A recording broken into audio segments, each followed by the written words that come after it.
Well, it's all the rage lately. Tucker Carlson pulled the trigger and interviewed Nick Fuentes. But listen to Dana Lash, okay, catch Kevin Roberts in a bit of a conundrum here when she's questioning him about the Tucker interview.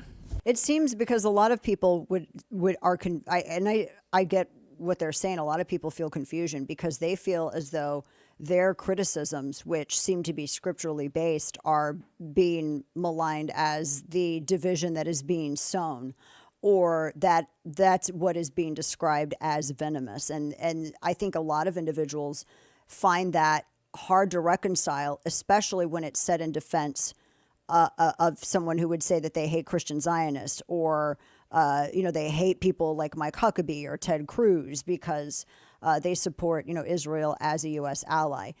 Why doesn't that description go both ways? That description can go both ways. What we're trying to do is eliminate that kind of venom both directions. Is it venomous to say that you hate Christian Zionists? Oh, of course it is. I mean, I've been really clear, not just yesterday and today, but my entire career, that and the Heritage certainly has in its entire existence, that those kinds of things are just abhorrent. I said that Right. literally yesterday. Because Tucker said those things. So that would be, is that not sowing division? It's certainly not helpful, but it doesn't mean that he ought to be canceled, because if in fact Well, that's you not want the to question. persuade It's not someone, whether he should be canceled. Is that sowing division to say things like that? oh, it's certainly in a lot of our friends' minds. But the point But you of didn't put that what in your I statement, record, though. because the proximity or the context for the statement was something very different, and that was, as we were talking about a few minutes ago, all of the pressure that Heritage was receiving to cancel Tucker, which is just not. We wouldn't do that to you. We wouldn't do that to him. We wouldn't do it to friends, who have other ideas, because ultimately what that looks like is sort of the purges of the French or Russian Revolution, and we get a Right. And conservative I don't mean to movement interrupt you. that I don't disagree with you it's fine. necessarily in terms of, in terms of some of the comparisons, but what you call cancellation, I saw people trying to have some accountability and say, well, this seems like this only goes one way. Heritage put out a statement calling everyone who criticizes this, venomous and sowing division, but yet they were silent when, there was criticism of Ben Shapiro accusing him of basically being an agent of Israel, or going after Mark Levin for something similar, or going after Mike Huckabee or Ted Cruz. And so how is that not canceling of those individuals, but criticism of the way Tucker handled his interview considered cancellation? That seems entirely hypocritical. Look, what Tucker does, Tucker does. It But we're Heritage, not. But I'm the talking prop. about your statement, though, that No, you released. no, which I was about to Right. address. Go ahead. Sorry. Heritage was not engaged in those comments about those people. I don't support those comments for those other friends in the movement.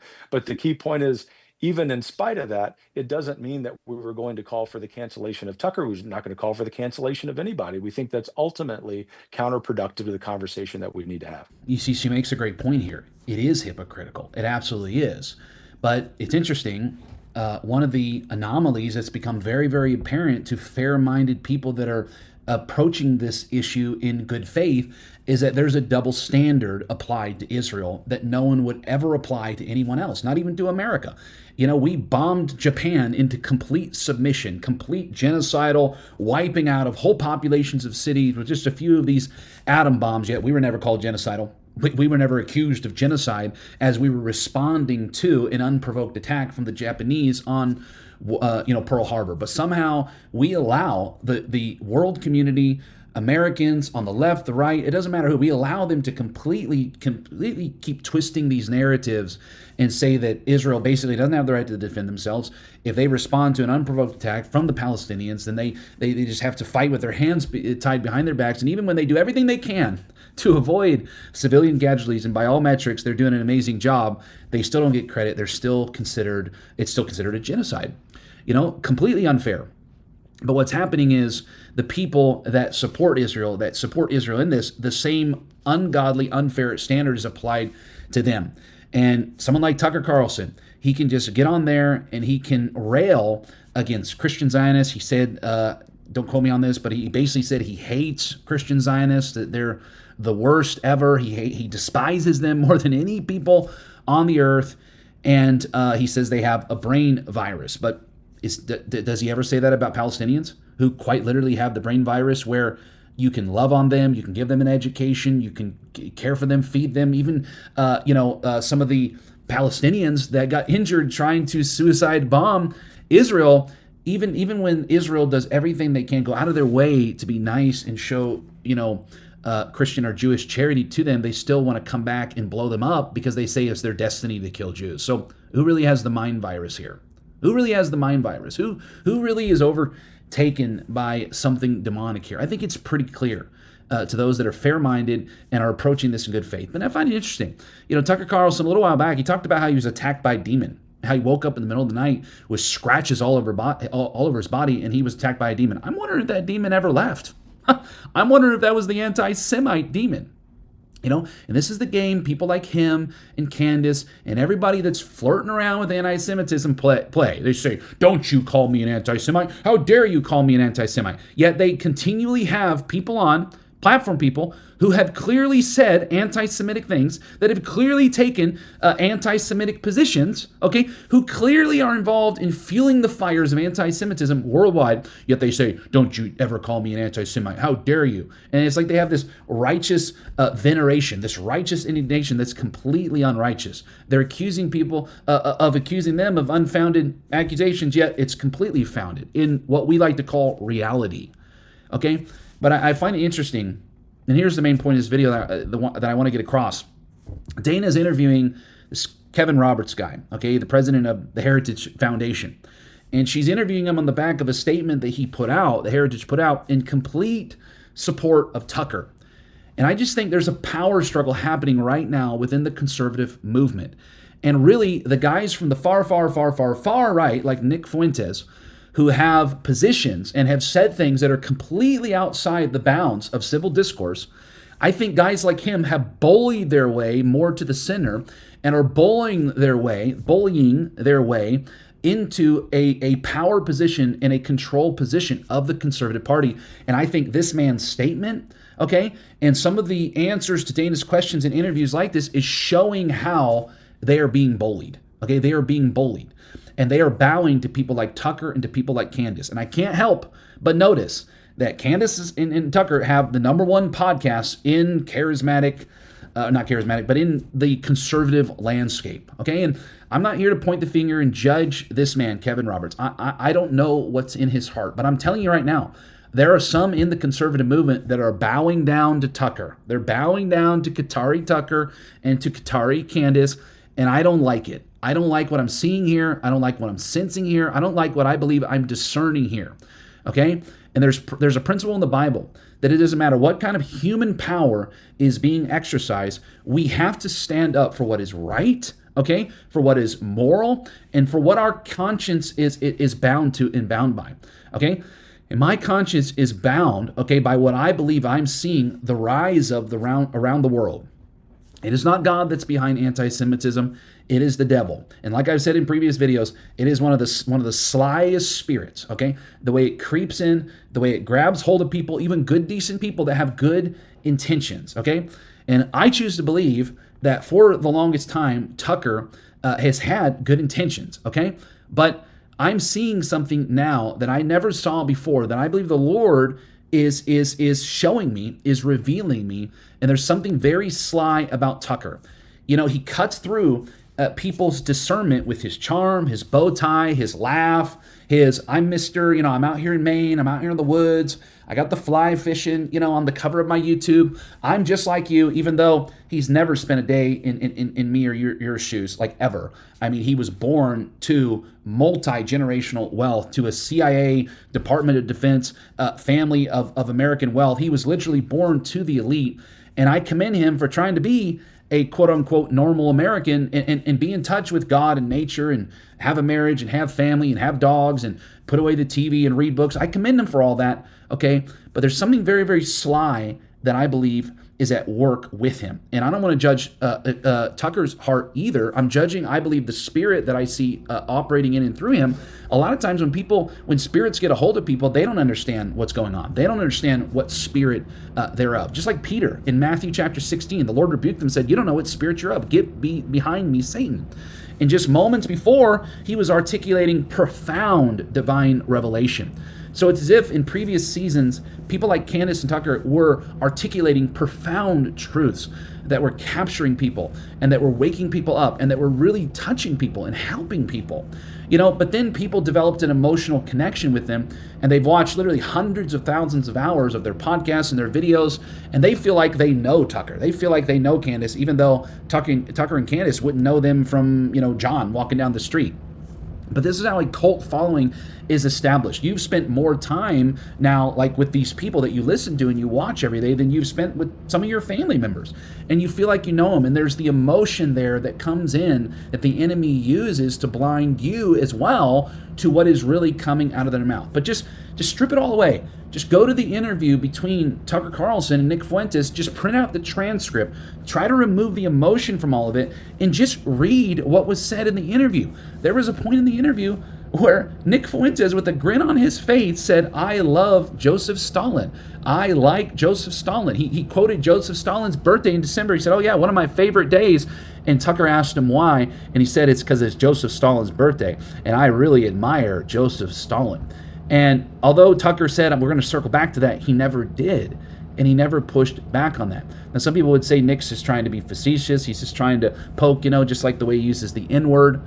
But I don't know. I have to tell you, I think part of me believes that Nick Fuentes really does admire people like Joseph Stalin and Adolf Hitler and Mussolini and others, who maybe he sees as big, strong, masculine men. And he's all about being a man that takes back America and takes back the patriarchy, since he thinks it's been stolen by the matriarchy. I don't know. I have a heart for Nick Fuentes. I see my sons in him. He's not as young as my sons, but there's not too much difference in the age gap there. I see my son in Nick Fuentes, and I'm even tempted at times to dismiss some of the things that he says because of his youth, because of his adolescence, and because I have a heart that says, man, I really want this guy to develop. I want him to mature as a man. And I even see at times him, it appears, trying to take some more moderate positions. But here's the thing. If we're going to have, a truly conservative movement that actually conserves something that is worth preserving for future generations here in America, there has to be clearly established boundaries and lines of demarcation, in which we conduct the conversations of civil discourse within. That's not totalitarianism, authoritarianism, an autocracy, none of that. That's just what it means to operate within a civil society. And people like Matt Walsh, he's not touching this issue with a 50-foot pole. He's not talking about Tucker. He's not talking about Candace, because he says, hey, we need to join together. We need to unite together. But I'm reminded of when Matt Walsh, when Charlie Kirk was assassinated, he was saying these same things. He's like, yes, these people need to be fired on the left. They need to be fired for making these gestures about Charlie Kirk. They need to be fired about joking and mocking Charlie Kirk's death. And there were many on the left that were fired from their jobs the next day whenever these videos got back to their bosses. But here's the question I want to pose to you. If Matt Walsh is going to get on there and say, hey, if you're on the left, there are certain boundaries, that you have to operate in order to operate in a civil society, why isn't he saying the same thing about the right? And I know he's in a difficult position, and God bless him. I love him. I love many of the guys at the Daily Wire. But, I feel like many people on the right are bowing to Nick Fuentes because they're afraid of him. They're afraid of his intellect. They're afraid of the goipers. They're afraid of the power that he has. But remember this, power can come from a number of places. The Bible tells us about Abraham, how he received power from God, And when the king of Sodom offered him a piece of the booty that they had obtained from the war they just won, Abraham denied it. He said, I'm not taking it from you, because if I take this wealth, if I take this money, if I take this power from you, people will say it was you that promoted me. It was you that made me great. And Abraham said, I have lifted my hand and sworn, I will only take what's from the Lord, what the Lord gives me, so that the people will say it was the Lord that made me great. And Jesus said something very similar when he stood before Pilate. Pilate threw his power around and said, hey, don't you know I have power to either dismiss these charges or to kill you, to murder you, to crucify you in the worst way? And Jesus said, the only power that you have is the power that's been given to you. And he says, I alone have the power to lay my life down, and I do. He said, I could call down a legion of angels right now, but I don't, because I willingly lay down my life, because that power had been given to him either to call the legion of angels or to lay down his life for the sins of the world. So we ought not to bow to power, and we ought not to quiver in fear to power, because power doesn't all come from God. Sometimes it comes from other sources. Sometimes it comes from evil sources. And you know what? There's a lot of things that seem to be animating and empowering Nick Fuentes that is not good, okay? And it is not from God, okay? And, we ought to think twice before we capitulate. We ought to think twice, Kevin Roberts, before you give Tucker Carlson a pass on this interview, even just on the point of merit and basic journalistic integrity and standards. I mean, Tucker made his bones at Fox News of having these leftists on and just ripping them to shreds as he challenged them on the crazy things that he'd said. Why isn't he doing that to the nun with the mustache? Why isn't he doing that to people like Nick Fuentes? Why? Why? Some person said the other day, well, maybe it's because he agrees with them. And unless I hear something else from Tucker about it, I have to start leaning that way with the evidence that he's presenting to me. I have to start thinking, wow, maybe he does agree with these Palestinians. Maybe he does agree with some of this Hamas propaganda. Okay, maybe people like Dave Smith are starting to get to him. I'm not saying we shouldn't ask questions. I'm not saying that everything that Israel says or does is altogether righteous. Just because they're Jews, they should be given a pass. No, I believe that God judged severely Jewish kings in the Bible, and he will judge severely evil men and women today. I don't care if you're Christian, claim to be Christian. I don't care if you claim to be Jewish. I don't care if you claim to be the Pope. God will judge you for your sin and for your wickedness. Absolutely. And I don't believe the Israeli government should be given a pass for everything they do if they do something wrong. Just like I don't believe the American government should be given a pass. Okay, but there's something else going on here. There's a spiritual battle being fought, and we need to discern that spiritual battle. God bless you. Hey, I want to thank you for watching my video. To watch a related video, click here. To subscribe to my channel for more content to help you with your daily Christian walk, click here.